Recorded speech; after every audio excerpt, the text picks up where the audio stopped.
Outbraving the near-zero temperatures at Anchorage's Town Square Winter Center, the championship ice carving team from Harbin, China, is creating art out of frozen water.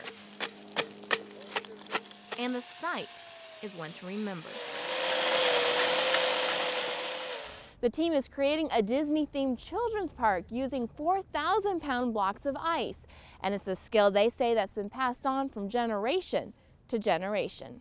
My uncle teach me how carving ice. I not in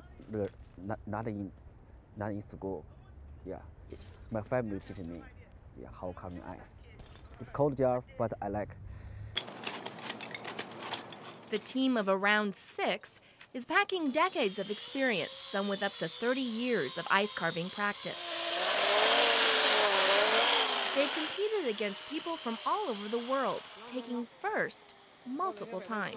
Because we have big world as art championships in the Fairbanks, Alaska.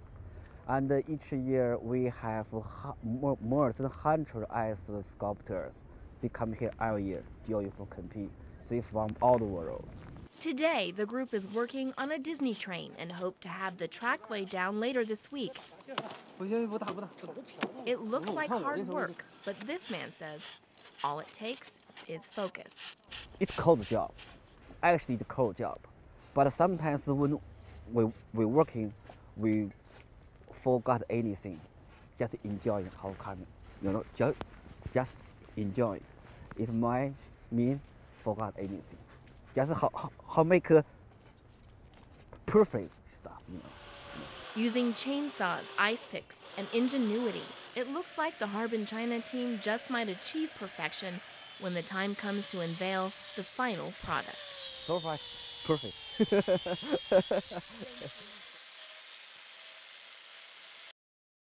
With each panel weighing over 100 pounds and the size being incredibly awkward, the crew has their work cut out for them.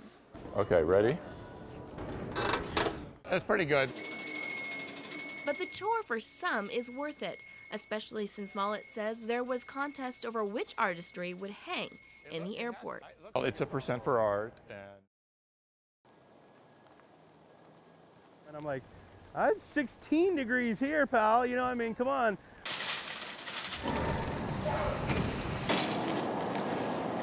Sometimes it can be easy to get lost in the holiday frenzy, worrying about picking up presents instead of remembering those in need. You have a good holiday. Thank you. That's where the Salvation Army comes in. We often see bell ringers outside of businesses this time of year collecting money to help the less fortunate. But this time, there's a twist. I am trying to break the world record. So world record attempter. The bodies, like I said, were burnt, unrecognitional. They had to get DNA out of the bones just to find out if they were the right people in the trailer. Sadly, the bodies found at mile 87 near Willow, Alaska were those of 23-year-old Azriel Stewart, 4-year-old Axon Soundera, and 1-year-old Kason Soundera. She was killed. She was shot in the chest. The 4-year-old was shot in the chest, and the baby was shot in the abdomen. That's all I know. And he shot himself in the head. Authorities told Edna Nelson, Azriel's aunt, that 43-year-old Vanaphone Soundera, also known as Jack, took his family's life along with his own. Over a divorce because she didn't want to be with him because he was abusive. I mean, that's wrong for anybody. I don't care who it is. Walking around the crime scene in the chilly air, one gets the eerie feeling this tragedy just happened yesterday. For Stephen Stewart, Azriel's father, it did. Yeah, after about an hour up there on location, I'd start breaking down. At 8 a.m., volunteers will arrive to pack coolers up with food to deliver to homebound seniors living in Anchorage, complete with a handmade Thanksgiving card from the kids at North Star Elementary.